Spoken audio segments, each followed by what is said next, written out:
係你好，政治揭露啊！喂，大家好啊吓！呢度片出街呢係6月19號嘅，喂，大家好啊吓！好，咁我哋入正題以先，都請大家訂閱啦，何志剛有仇必記嘅頻道啦，分享啦、留言啦、讚好啦，同埋咁啷啷嘅。請你哋呢，每一日嘅12點鐘或者夜晚時候呢，睇下咩片出嚟吓。嗱，首先呢，講一樣嘢呢，就有少少國際性嘅嘢。咁但係我費事開突發揭露啦，咁樣都係主要講香港啊嘛。嗱，泰國呢就係參議院繼眾議院之後呢，大比數通過呢同性婚姻法案啊嚇。有啲網友同我講就話：哇，泰國咁搞嘅話，咁啊何韻詩啊，呢個嘅黃耀明嗰啲或者係林夕嗰啲，咪可以去泰國長住啦咁樣。我諗下都幾好。嗱，嗰班人呢，即係嗰班同性戀者啊、異性戀者啊、跨性別人士啊，佢哋咁中意呢去支持黑暴啊、搞港獨啊。咁其實呢啲咁嘅人呢，其實呢就又話掛彩虹旗啊咁樣。其實留喺香港呢，又喺度繼續推動呢啲呢變態嘅性行為。即係老老實實嗰句嚇，我以一個基督徒角度又好，或者以一個傳統呢個嘅中國人嘅道德思想嚟講呢，我係反對同性戀、雙性戀嚇，或者變性啊，各樣嚇。咁呢啲嘅行為啊，即係同性戀就包括埋即係 gay 同 lesbian 啦嚇，所以 LGBT 講齊㗎啦。咁冇嘅。即係我覺得你閂埋房門做嘅嘢呢，我唔理啦。因為呢，我覺得呢個法律管唔到你閂埋房門喺屋企做嘅嘢就算噶啦。但係唔應該話喂，你公開地推廣呢啲嘅性行為啊，呢啲畸形變態嘅性行為，又要着女人衫啊，男人着女人衫啊呢啲。咁但係呢，香港就有批人。就要喺香港推廣呢樣嘢，同時又要搞黑暴，亦都個意識形態裏邊咧親呢拜登嗰個民主黨。我覺得呢班友最好移民去泰國咯，唔好嚟香港搞事啦，走啦！你何韻詩、黃耀明，好啦，黑人憎啊你哋，唉。咁除咗呢樣嘢，講呢樣嘢講咗就算啦嚇。嗱，另外提一提啦，嗱呢一個嘅17人嘅案件啊嚇，嗰個嘅法官呢，我要表揚佢啦，就嗰個係裁判官叫做黃思麗啊，咁佢就判咗呢啲呢妨礙司法公正嘅17個人呢，係一個幾重嘅刑期啊，有20個月至70個月到。嗱，60-70個月嘅人呢，都幾多下㗎嚇，呢17個人裏邊，好似我見到都好似有十幾個嚇判到咁重。嗱，即係咧，我覺得咧都係呢個咧係一個彰顯咗司法公義，因為咧理大嘅暴動咧係喺暴動嘅真正嘅高峰嚟嘅，佢哋對社會嘅破壞係好瘋狂嘅啊！即係用弓箭射穿警員嘅腳啊咁樣，咁佢唔好彩嘅話就射死警察㗎啦。啊，都雖然警察可能着咗避冷衣。但係都好危險嘅嘢嚟，嗱，佢哋就冇人性噶啦，啊，即係我可以咁講，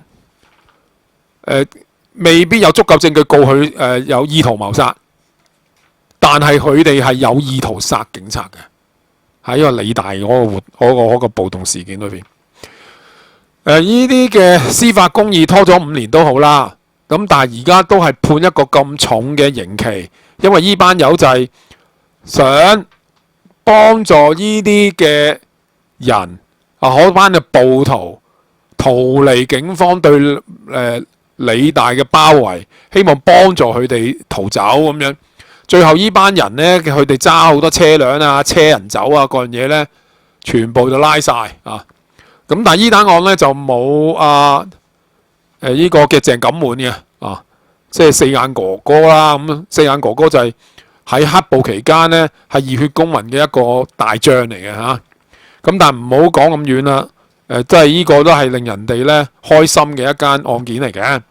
另外要提一提啦，港大校政風波裏邊咧，暫時李家超嘅發言咧就令到咧校委會主席王沛詩咧好似頗為有利下，因為李家超咧就發覺咧港大嘅校政咧的確有問題，譬如話啲副校長懸空咗5年啊，係好唔理想嘅，或者校政上邊咧有真實嘅問題嘅，即係張場管理係有不善嘅地方啊。如果按照李家超嘅講法嚟講，佢講得話個校政運作有唔理想，就指向張場㗎啦。因為始終港大係校長係一個實權人物嚟嘅啊，咁佢反而咧即係王沛詩嘅角色咧似咧一個政府裏面嘅立法會嘅主席嗰類嘅嘢嚇，即係監察嘅方面多啲嚇。真正個對校政嘅主導權係應該喺校長度。嗱，而家咧張翔咧，李家超就話確認佢係喺個管理上邊有唔妥當嘅地方。咁但係王沛詩就係咪可以架空張翔呢？嗱，呢個咧係咪可以搞政變呢？咁樣嗱，但係我唔知將來點發展啊。咁我哋再觀察啊。咁我覺得係咪窩可可就可以撳低佢哋兩個咧，鬧一鬧你張翔。咁你張翔就唔好逼王沛詩走啊。王沛詩亦都撳住你，你唔好再講咁多嘢。係咪李家超想用一個凍結嘅方法，跟住窩窩可可捱夠個任期就算呢？咁樣如果咁樣嘅話，我都覺得冇所謂嘅。雖然我之前就會覺得呢，如果兩個不能共存嘅話，王沛詩你走啦啊！但係如果可以撳住兩邊唔好再開火，唔好令到香港呢蒙羞嘅話呢，咁都冇乜所謂嘅，都關我鬼事咩？即係老老實實啊！即係佢哋兩個最緊要即係佢哋兩個就唔好隔空嗌交啦，真係太醜怪。嗱，我哋講翻正題先嚇，呢個氫能嘅發展。嗱，氫能嘅發展咧係大公報嘅頭條㗎嚇，喺6月18號。嗱，即係咧講法係好正面嘅啊，即係話咧要發展呢一個嘅氫能嘅策略咧，分開4部分：完善法規、制定標準、配合市場同埋審慎推進。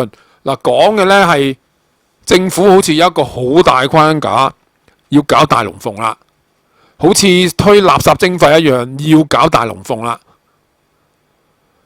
嗱，垃圾徵費呢樣嘢，嗱呢個咧垃圾徵費裏邊，謝展寰係搞得唔好啦，呢個好明顯。但係如果你話講氫能呢樣嘢，又係謝展寰搞，咁我當然驚啦。咁我琴日嘅睇法嚟講就係話，喂，既然推動咗咁耐電動車喺大陸發展又好成熟，甚至你翻去大陸你見呢，其實呢全部用晒電動車㗎啦啲巴士，因為有陣時我去啲細嘅城市啦咁樣，我都承認啊，我去過中山啦，中山個城市就而家依刻就冇地鐵啦咁樣，咁我有陣時搭完大巴之後想去某地方咁啊搭巴士，咁我就上到去一個電動車嘅巴士咁樣，咁我覺得咧都好舒服啊，乜乜啦咁樣。咁既然係大陸應用電動車喺公共交通工具都好成熟啦，點解要啲公共交通工具又搞氫能嘅巴士啊各樣嘢呢？咁樣嗱咧，大公報矯正咗我嘅，佢話咧呢一個嘅難免有人質疑。嗱，呢度開始讀啊，難免有人質疑香港咧已經咧大力發展電動車啦，為何還要發展氫能車呢？其實電動車和氫能車咧都是綠色環保運輸工具，兩者各有特點，相得益彰，即係互相，即係兩樣嘢應該一齊發展，互相保衞啦。咁佢意思係咁啊。1+1等於2嗰類嘢啦，佢意思係比較而言咧，氫能嘅應用咧應用範圍更廣，除了交通運輸，還可能應用作其他工業能源，即係話唔一定淨係搞氫能車嘅，可以搞其他嘢嘅嚇。氫能車嘅續航能力更強，且加氫啊只需數分鐘啊，比電動車叉電快嘅。嗱，呢個應係事實啦，即係大公報 check 過啦嚇。咁氫能車咧幾乎係零排放嗱，咁係嘅。電動車咧用電，嗰啲電來自於即係可能係個發電系統啦。但係發電系統喺香港嚟講咧係煤炭有用煤炭發電，即係用火力發電嘅咁所以咧佢就唔夠氫能咁環保啦，咁樣佢意思嚇。更有利於咧實現咧碳中和嘅目標。氫能嘅運作時咧，只會產生咧水同埋熱能，被認為比鋰電池更加環保。由於咧其實呢個比較咧有問題嘅嚇，因為咧你發展咗啲氫能咧，儲能嗰度咧始終都要用咧一啲咧電池嘅設施嘅，有啲電池設施始終都同鋰有關即係呢個咧。你用電動車又好，用氫能車又好，產生咗啲電都要揾方法儲存嘅咁你話哎呀有氫能就環保過鋰電咁樣，咁用氫能係咪唔用電池去儲電呢？咁氫能產生咗啲電，如果即時冇用到嘅，咁點呢？係咪浪費咗佢呢？用所有太陽能。環保嘢風能都一定要咧同電池同期去做嘅即係呢個比較有問題寫文呢位仁兄，由於咧氫能咧更綠色同埋更環保，應用潛力更廣咧，咁包括咩新加坡唔少國家都會咁做啦。咁樣嗱，大公報咧就起碼都令到我睇到一樣嘢，係嘅，氫能發電咧可能比電動車咧嘅即係充電咧有優勢嘅地方就係佢快。另外咧，我電視睇到就話用氫能車咧，佢話比電動車佔即係佢裏邊嗰啲咧發電嘅嘢咧佔嘅位咧就冇咁多，所以咧個巴士可以裝多啲人。咁你話氫能車係咁啦，咁樣氫能巴士係咁啦。但係咧，大陸已經係慣用咗咧電動嘅巴士㗎啦咁好成熟㗎啦。咁樣但係話大陸嗰啲巴士咧係的而且確係細架啲嘅咁會唔會話做一架咧香港好啲好大架嘅巴士，電動車夠唔夠力咧？咁樣即係佢會唔會用做好大嘅巴士裝好多人嘅時候，會唔會嚿電池好大嚿變咗架巴士又冇個裝咁多人？氫能車會慳位啲，而嗰啲香港嗰啲大型嗰啲巴士啦即係雙層巴士，你知真係裏邊上下層加埋百幾人噶嘛？呢啲大嘅巴士咁重型，會唔會用氫能會好啲呢？咁樣嗱，我唔排除呢樣嘢係啱嘅即係呢個呢，我琴日呢嘅講法呢，可能呢個對氫能嘅理解唔夠深入。可能咧我講得唔好嘅，咁我矯正翻我今日的我打倒昨日的我，因為我俾大公報矯正咗但係氫能嘅發展裏邊咧，如果係俾香港嘅公務員去推動嘅話，嗱，如果咧香港嘅立法會議員管理唔夠深入嘅話，會產生一個問題嘅。第一，氫能發展唔係淨係大陸做嘅，係日本咧有大量嘅投資嘅。如果香港有一啲崇洋媚外嘅公務員，就低貶大陸嘅對氫能發展嘅成就，跟住咧攞大量嘅錢就買晒日本嘅技術，而唔用大陸嘅研究成果，唔同大陸合作。咁咁香港發生過嘅喎。香港咧搞垃圾徵費嘅時候咧，香港嘅環保署嘅人同埋嗰陣時又環保局啦，環保局而家變咗環境及生態局啦。即係政策局同埋環保署咧兩層嘅公務員咧搞垃圾徵費嘅時候咧，佢哋唔係喺度冒虛用呢個咧垃圾徵費呢個名義咧，搞咗10幾年咧，就喺度玩一啲咩試驗啊，全部係嘥錢啊，仙女散花啊，到喉唔到肺啊。到真係立咗條法例到實施嘅時候，原來大量嘅工作都未做啊。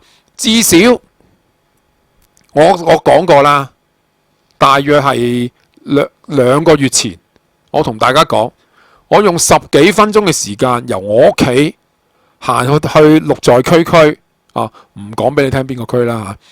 咁咧我話要用10幾分鐘，因為我要揼個玻璃樽，因為我要揼咧個慳電膽。同埋咧嗰啲紙包飲品啊，即係嗰個飲品盒啊，嗰個飲品盒咧係可以回收嘅。咁我話抌咗佢，我覺得對唔住個地球啦啊！咁我唔抌，我就儲咗2個月，我都頂唔順啦。咁我就第2次行去啊，我屋企附近個綠在區，但係隔咗2個月冇任何改善，就行15分鐘先至行到去，因為今日有特別熱啦嚇，即係琴日6月18號特別熱啦。但係我即係積咗太多啦，我頂唔順啦，咁我要行去抌啦咁樣。喺當中裏邊咧，香港政府咧，我諗咧，佢話建立多啲嘅綠在區嘅回收點咧，仍然係冇太大嘅改善，可能有，但係我個區冇改善啦，係嘛？嗱，即係話咧。到真係做垃圾徵費或者係做回收設施嘅時候，搞咗20年，原來頭嗰10幾年都係用嗰個名嚟呃錢，仙女散花，跟住就餵錢俾啲環保組織，話搞下乜鬼嘢先行先試啊，或者話個咩實驗計劃啊咁樣嗰啲，搞完使咗啊數以10億計嘅錢，原來呢全部冇真正呢。係做實質嘢，咁即係嗰10幾年係廢㗎啦，大家一齊夾埋呃錢。嗱，而家呢，香港政府呢，同一個班底，鄭展寰帶領呢一班啊，環境及生態局同埋呢一個嘅環保署嘅呢班嘅官員，會唔會又玩仙女散花啊？即係又玩喺度啊，蹉跎歲月啊，即係攞咗個朵嚟去啊吹水啊，跟住就喺度嘥時間呢，嘥完時間又唔係真做呢。嗱，有啲網友咧就整咗呢個留言俾我啦。佢話環保署咧成日狗做噶啦，已經係常態噶啦。人哋咧九巴咧買咗2批嘅巴士，一批電，一批氫能，測試邊種車成本低，政府就自己閉門造車，唔去參考人哋做緊乜，即係對九巴嘅研究結果咧冇真正嘅理會。又自己由頭做過，跟住大陸咧最成熟係電車，好多巴士的士咧全部用晒電動車噶啦。